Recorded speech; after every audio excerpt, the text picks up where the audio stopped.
Hi guys. Good evening Philippines and good afternoon kay SA guys. Ngayon, for today's video, ang menu ko ay gagawa ako ng chicken shawarma. Homemade shawarma guys. Masarap to guys. Kasi gagamitin ko siya ng chicken breast. Gagayatin ko lang siya ng paba, strips.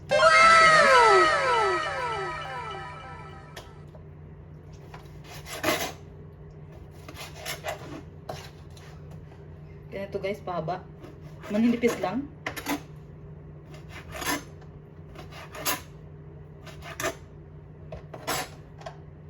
Mas masarap pa ito guys mga nabibili sa labas. Charot.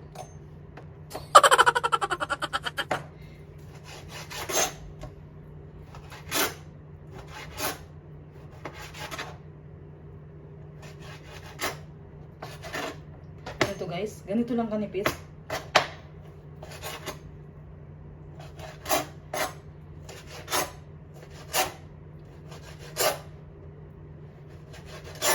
Tapos imamarinate natin siya.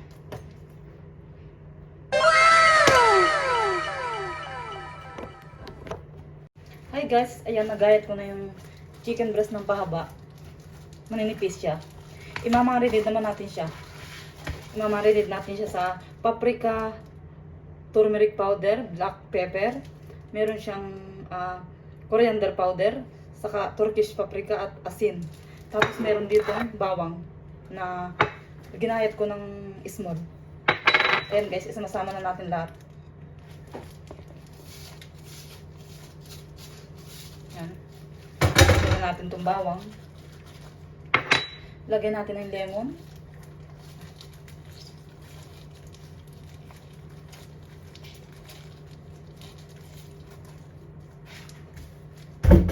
Merong olive oil, mga lods.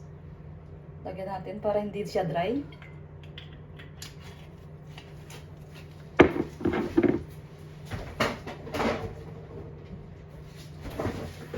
Dahil walang yogurt sa body, pwedeng gamitan ng laban. Ngayon, i-mix na natin guys. Yan, i-mix na natin. Ibababad natin siya ng mahigit 1 oras. Para magsama-sama na yung lasa. Masarap to guys.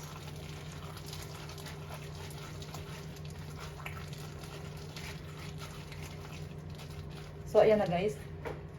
Na-marinate ko na siya. Ilalagay ko muna siya sa taladya o sa rep.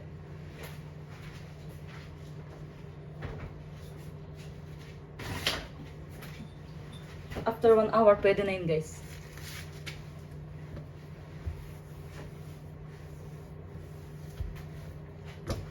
O dito guys, meron ako nakaprepare na kamatis, sibuyas, saka pipino. Ilalagay ko mamaya sa ibabaw. Tapos meron din ako ditong garlic sauce, rancha. Yung iba kasi gumagamit ng mayonnaise at saka bawang. Blender nila. Pero ito ang gagamitin ko. Pwede naman ito guys eh. Kasi garlic din siya. Hey guys, habang hinihintay natin na mag-1 oras sa rep yung manok na ating minarinate, yung chicken breast, nagpa-fry naman ako ng potato para ilalagay natin mamaya sa ibabaw ng shawarma.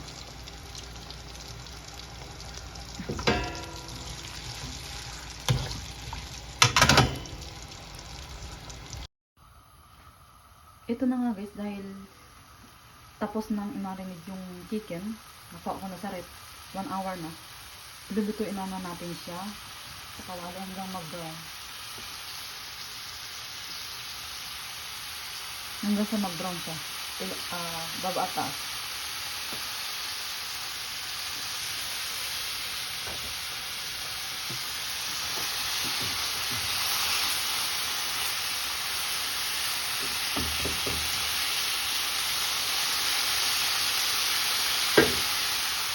Hintayin lang natin siya mag-brown. Balik ka rin natin kapag brown yung ilalim. Huwag masyadong sunod guys. Kasi hindi maganda pag sunod. Hi guys, itong shawarma na ito, first time ko na yung gagawin. Nakita ko lang sa YouTube guys, ginaya ko lang. Bake shawarma guys. Home bake shawarma. Mas maganda kasi pag home bake shawarma. Pag homemade shawarma kasi masarap talaga siya. Hi guys, dahil naluto na natin yung chicken, ilagay na natin dito sa siiniya o Pyrex.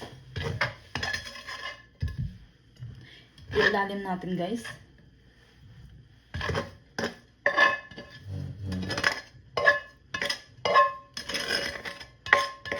Ayan guys.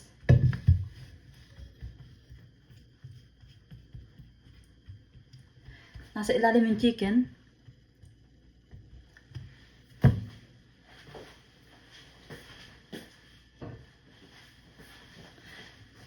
Isunod natin yung garlic sauce. Ito guys. Ito yung gagamitin ko, garlic sauce. Ano siya, ranch siya, pero garlic. Okay na to guys. Kasi garlic naman siya. Naninda gumawa.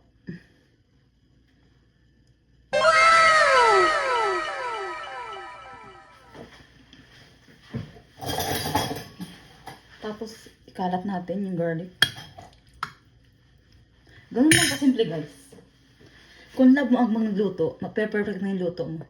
Dapat kapag magluluto ka, lagi kang nasa mood. Kapag wala ka sa mood, hindi ka makakapagluto ng maayos. Yung iba, maalat, tapos walang lasa. Kapag wala ka sa mood, diba guys? Totoo naman yan. Dagdagan natin ng garlic sauce. Para yummy.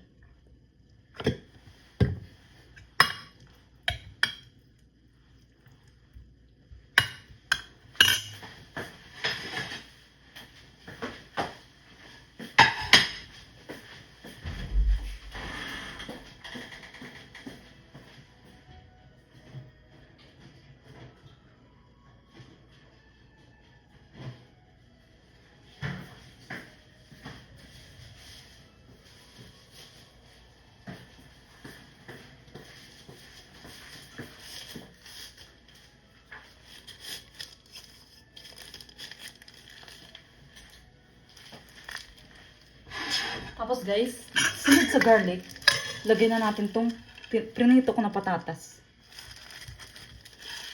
Ganun lang guys, step by step.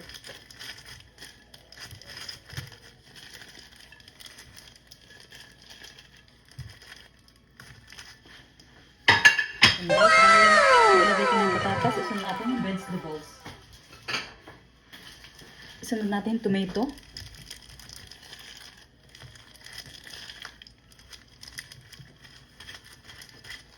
Ayan. Dahil nalagay ko ng tomato. Sunod sa kamatis guys, sunod natin yung pipino.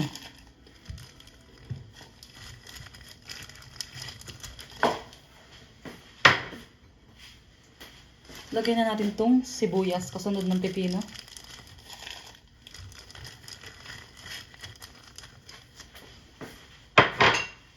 Tapos, itong pickles guys. Mahalaga may pickles. Lagyan na natin itong pickles. Okay guys. Sarap to guys.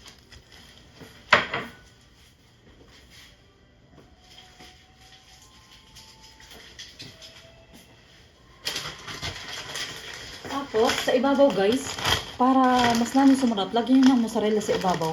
Mozzarella. Kiss. Ayan guys oh.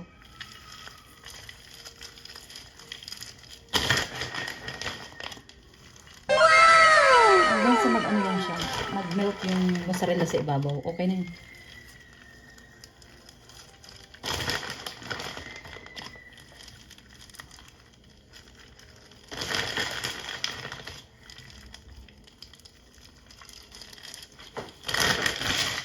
So, ayan na guys.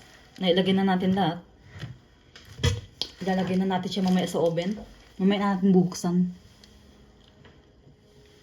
Bago dumating sina amo para mainit. Hindi kasi sila kumakain na pag malamig. Nagawala ng gana. Kaya bubuksan natin mamaya sa oven. Saglit lang to hanggang mag-brown yung mozzarella. Ayan guys, na-i-place ko na siya sa Pyrex o siiniya. mamaya ilalagay natin siya sa oven. O, diba guys? Homemade baked shawarma. So, ayan na guys. Naka-place na yung shawarma sa oven. Mamaya, bubuksan na natin. At ito na guys, ang aking siniya shawarma o chicken shawarma. Homemade bake. Yummy guys. That's it guys. Thank you for watching.